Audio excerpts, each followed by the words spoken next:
But the Palestinian people's right to self-determination, their right to justice, must also be recognized. And put yourself in their shoes. Look at the world through their eyes. It is not fair that a Palestinian child cannot grow up in a state of their own, living their entire lives with the presence of a foreign army that controls the movements, not just of those young people, but their parents, their grandparents, every single day. It's not just when settler violence against Palestinians goes unpunished. It's not right to prevent Palestinians from farming their lands or restricting a student's ability to move around the West Bank or displace Palestinian families from their homes. Neither occupation nor expulsion is the answer. Just as Israelis built a state in their homeland, Palestinians have a right to be a free people in their own land.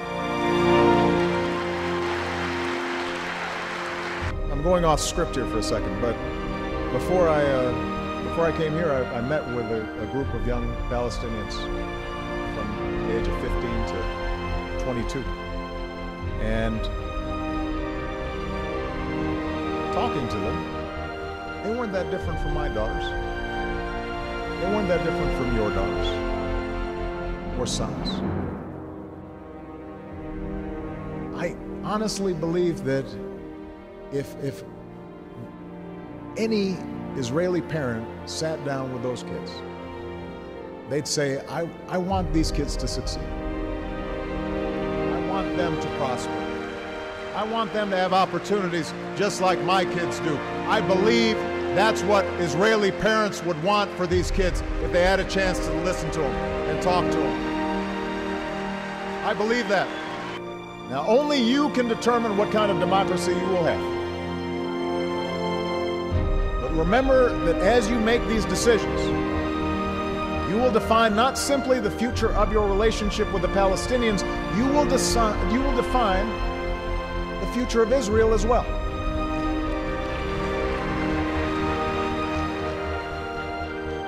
As Ariel Sharon said, I'm quoting him, "It is impossible to have a Jewish democratic state at the same time to control all of Eretz Israel.